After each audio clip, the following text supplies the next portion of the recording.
Welcome to the Parrot Podcast. I'm your host, Sandra, and in today's episode, I wanted to talk a little bit about what a big responsibility getting a parrot actually is. I have a lot of people that reach out to me with so many different questions and care tips for their parrots and what their needs are and things like that. And I try to help out everybody as much as possible, but I really just want to put some emphasis on getting a parrot as a pet is really a significant responsibility, and it requires some careful consideration and preparation. Before you bring a parrot into your home or consider adding it to your family, it's really essential to do your research so that you can ensure that you're well informed about their needs, their behaviors, their diet, proper care requirements, and so on. Because these birds are very social and very intelligent. And if you don't do the proper research or you don't really know what you're getting yourself into, then it can have a negative impact on your relationship with your bird. And it can also have a negative impact on your owner experience of a parrot. So just make sure if you're thinking about getting a parrot or you know someone who's thinking about getting a parrot, make sure you do your research and really understand their specific needs. Because I've said it before and I'll say it again, having a parrot is nothing like having a dog. They're like totally opposites. A dog is loyal and wants to make you happy, where a parrot expects you to be loyal and make them happy. So the roles are a little bit reversed, and it just takes some research and time and effort to really understand what a parrot's specific needs are, especially because they really require that mental and physical stimulation to thrive. They're very social animals that need regular interaction, companionship, and mental enrichment. I talk about enrichment and foraging a lot as well because it's important and it's their natural instincts. It's in their nature to do those things. And we want to keep them mentally and physically stimulated so that we're keeping them happy, entirely, mentally, emotionally, physically, spiritually, all that kind of stuff. Without the proper attention and stimulation that parrots need, or the healthy diet that they need, they can become bored and frustrated and develop all sorts of different behavioral problems such as feather plucking, excessive vocalization, aggression, biting, and the list goes on. And that's when pet owners really struggle. And it's probably one of the reasons that parrots are rehomed so frequently. It's because people don't really know what they're getting themselves into. So researching is really going to help potential parrot owners understand the proper care and diet and all that kind of stuff that parrots need. And parrots do have very specific dietary needs. And a lot of people tend to not understand their needs and feed them a high sugar diet or a high fat diet or an unbalanced diet or an inappropriate diet and share too many of their own human foods like coffee or toast and cereals and things like that can lead to malnutrition, obesity, or other health issues. It is really essential to provide a nutritious diet that's going to include fruits and veggies and some high quality nuggets like the ones from Harrison's. I actually recently found out that they are not pellets, they are nuggets. And I'm going to do a whole episode dedicated to that. I'm so excited about that. And also occasional treats. And treats are going to include seeds and nuts, but also fruits, because fruits should be fed in moderation. And the majority of their diet should consist of vegetables, sprouts, legumes, a few healthy grains, and things like that. Adding on to that, you also need to understand the potential hazards of certain foods, such as toxic substances or choking hazards, to keep your parrot safe. So I have a whole safe food list that you can download for free on our website. So you can head over to poodlesandparrots.com/store and you'll find that there. I also have an ebook dedicated to parrot nutrition, and it's a nice little guide of how to feed your bird, how to make chop, what you should do, shouldn't do, even like inspecting your bird's poop. That's also important because you can catch stuff really early if you're paying attention to their poop and if you know what healthy poop looks like versus unhealthy poop. But that's enough about poop. Furthermore, researching the different parrot species is also important to find a suitable match for your lifestyle and your living situation. Parrot species can vary in size, temperament, noise level, activity levels, and so on. Some species may require more space, more time, or attention than others. Understanding the specific needs and characteristics of the specific parrot that you want to get is going to make sure that you can provide them with the right environment and meet all of their needs for social interaction, mental stimulation, diet, exercise, and so on. Because when the bird's needs are not met, we then start to see behavioral issues. Then what happens is humans tend to get frustrated and they just kind of shut down because they don't know what to do, or they start doing research. And if you're doing research, then that's great because you want to be a great parent, and research is where it starts so that you can really understand your bird. But sometimes people just disconnect, and then the bird is even more alone and scared, and more behavioral issues come from it. So it's just really important to make sure that if you're getting a bird or thinking about getting a bird, or you just decided on this idea because you've been seeing really cute videos or reels or what have you, then really just make sure you think twice about it and you know what you're getting yourself into, and that you have everything available to give your bird the best life that you can, meaning you've got the space for them, you've got the time for them, you've got the finances for it. So paying for their food and their cages and new toys and all that kind of stuff, because it does add up. Moreover, failing to research and select a reputable source for obtaining a parrot, so a good breeder, can result in dealing with unregistered breeders, unethical breeders, and even scammers. So on top of all that research, if you decide that you're like, yes, I'm getting a parrot and this is the parrot that I'm getting, then great. But then you have to make sure that you find a responsible breeder that is going to prioritize their birds' well-being, health, and ensure proper socialization and care from an early age. And if they're going to give you the bird already weaned, then that is probably a good sign, because I also often see how many people get birds that aren't weaned from breeders. And we experienced this with Mango, but at the time I had no idea. And now I'm very well versed in it. So you live and you learn. But this is also why I started this podcast and the YouTube channel, so that I could share all of this stuff with you guys, and so that you can be more prepared or more aware, informed than I was when I was first starting out as a parent or a bird mama. Unethical breeders prioritize profit over the well-being of the birds. That leads to health problems, genetic issues. Scammers will also misrepresent the species, the age, the health of the parrot, and this can result in a devastating experience for the owner and a potentially unhealthy bird. So let's just try and put a stop to that and make sure that you really understand the breeder and whether their business is registered. Look them up. I've got a whole YouTube video on tips of how to find a good breeder and what to look out for.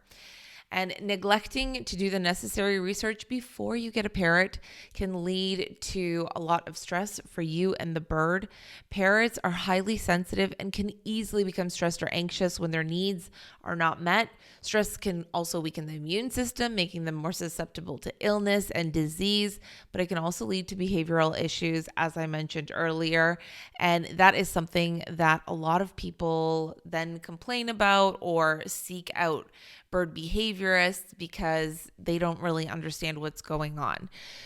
So by conducting really thorough research, you can educate yourself, Remember that responsible ownership begins with ensuring that the bird you bring home is healthy, well socialized, weaned, and comes from a trusted source that prioritizes the bird's welfare and provides the necessary support and education to ensure that there is a successful and fulfilling pet ownership relationship. Now, if you can't find a reputable breeder, or you don't even know where to start, or it's difficult in your area, you could also consider adopting from a reputable rescue or avian specific shelters. This can be a really compassionate choice and give birds that need a second chance at a loving home to come home with you.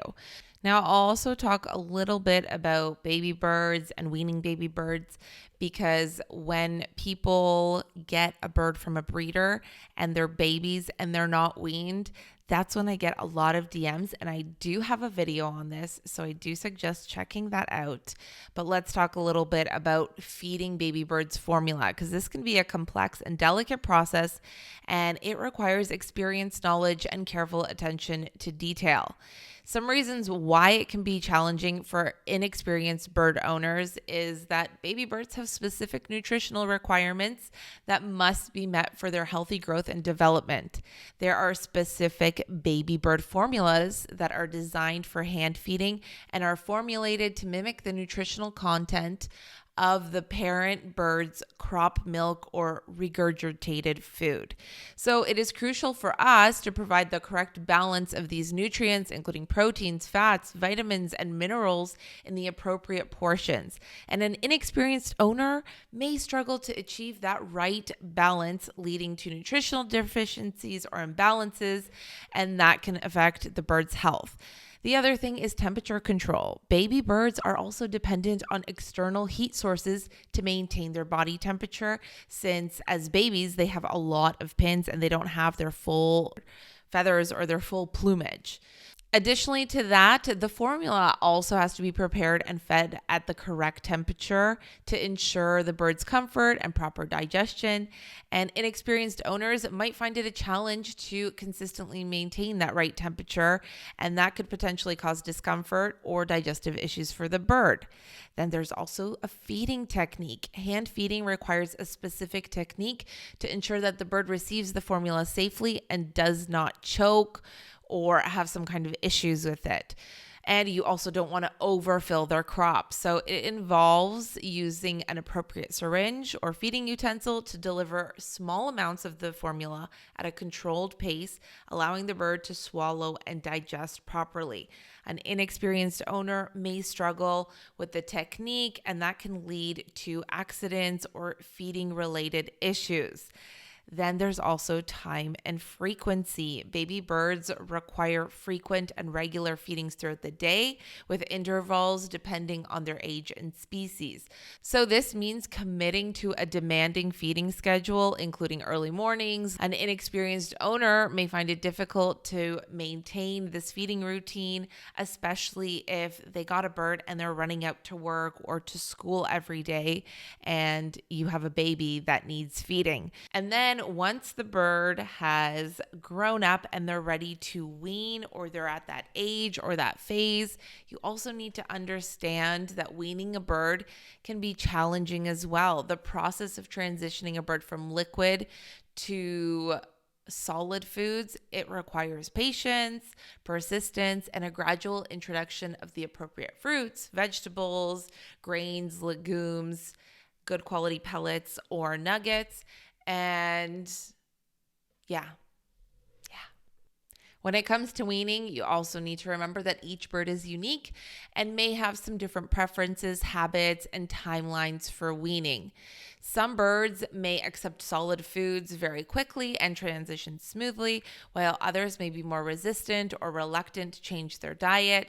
And an inexperienced owner may struggle to understand their bird's individual needs and find it a challenge to navigate that weaning process and get them to start eating whole foods or fresh foods and a healthy diet. Then there's also behavioral and emotional factors. Birds may develop strong attachments to their formula or their feeding routine, making it more difficult for them to accept new foods. They may even exhibit behavioral resistance, such as refusing to eat or displaying aggressive behavior towards unfamiliar foods. Weaning requires careful attention to the bird's emotional well-being and the gradual introduction of new foods to prevent stress and negative associations. This is why it's so important to find a really good breeder who knows what they're doing, has been doing this for a really long time. They feed their birds a healthy diet. We found our breeder in Poland through Facebook groups. Join Facebook groups in your area, in your city, or even in your country, and just ask around. And usually people will give you referrals and recommendations for really good breeders so that you don't have to go through this process yourself. I somehow just did a really great job with Mango. I have to say that. Pat myself on the back, but it's not always that way for everybody. And so that's why I just wanted to do a podcast on this to share this information with you guys and to help you understand why getting a baby bird that's not weaned is going to be exponentially more time consuming and difficult in the beginning than a bird that's already weaned. The weaning process is very gradual and it does require consistency and persistence, and it involves offering a variety of different healthy foods in different shape, ways, and forms. And I have a video on how to get your bird to eat veggies. I think there's like 16 or 17 different ways to introduce veggies and healthy foods for your bird. So check that out. But it also involves making sure that your bird is exploring and experimenting with these different textures and tastes and the ways that they're trying it, whether it's cooked or if it's fresh or if it's chopped really finely or if it's chopped into chunks. And an inexperienced owner may become discouraged or give up too soon if your bird shows resistance, which can lead to a prolonged weaning process, or the diet remains unbalanced, or then they just end up eating the foods that the owner thinks that they like, which is going to be seeds. And an all-seed diet is going to just cause behavioral and health issues down the line if it's not fixed. If you are in that type of situation, then what you should do is reach out to an avian vet, and you can always book an online vet if you don't have one in your city or in your area, or you live somewhere really remote. I know when we lived in Thailand on this small island, there was no avian vet there. We'd always have to go into the city. But there's always the option of doing an online consult with an avian vet, and that's through Vetster. And I'm going to leave the link in the description. And they're really great because you can book an online vet anytime, anywhere, avian or for other pets as well. Or you might want to book a consultation with a bird professional or behaviorist who has experience and can guide you through the process through a video call, or even some do in-home consultations. I also frequently get asked how much formula someone should be feeding, how frequently, what time, what type of formula, and all these kinds of questions. And I have to tell you that I cannot tell you that because I don't know your bird's specific needs, their age, the formula they're on, and all that stuff. I'm also not an experienced breeder. I'm not an avian vet. And that's why I recommend that you visit an avian vet or consult with one online, or do a consultation whether through video or in-home with a bird professional or behaviorist, because they can actually then show you and give you the advice that you're looking for. And I don't want to give you the wrong information. A lot of people also ask about weaning. And so I do have that YouTube video on different ways how to get your bird to eat veggies. I've also turned it into a blog if you prefer reading. And I do have an ebook on parrot nutrition, and it's a nice little guide and meal plan guide for your bird. So I also recommend checking that out. And I have a ton of free resources on our website, poodlesandparrots.com. But I will share a tidbit. When Mango was weaning and I was introducing veggies to him, I was just introducing them in different ways, different forms, different textures. And one thing that our birds really liked was sweet potato cooked and then mashed, but you want to make sure that it's cooled down and you're not serving it hot. And if you make a little chop of veggies, you can wrap it we'll mix it in with that sweet potato, and then it coats everything. You could also try ground brown flax seeds and sprinkle that on top because it gives it a nice nutty taste. You could also try egg yolk. After the egg is cooked, you can remove the egg yolk and mash it up. Just add a little bit of water and it'll create a paste. You can also make a veggie chop and put that egg yolk mixture because it'll coat everything and that might make them eat more. So those are just a few little tips, but what really worked for us is just offering a variety in so many different ways, shapes, and forms to figure out what their favorites were, what they didn't like, what they were eating a lot of or a little of, how they liked it, and so on and so forth. And eventually your bird will learn to eat veggies, which should be the majority of their diet, and they're going to be healthy and happy. So I guess in summary, parrots require a lot of time, attention, care, and research. Whether you're getting a baby bird, that's going to require a lot more research because you need to learn about the baby phase, feeding formula, and weaning and all that kind of stuff. But you also need to understand your parrot's needs once they're not babies anymore. And that's going to mean what kind of cage size do they need? How much social interaction do they need? Mental stimulation, physical stimulation, games, behavioral issues, understanding their sounds and their cues and signals with their body language, their diet and nutrition. And this is huge. And there's just so many things involved. Your lifestyle and their lifestyle. Do your personalities click? Do you have the time to spend with your bird? And all these kinds of things need to be really carefully considered before getting a parrot. I will say that I do think that it's worth it. But for me, parrots are just the ideal companion. They're crazy and loud and funny, and I think that I'm the same way.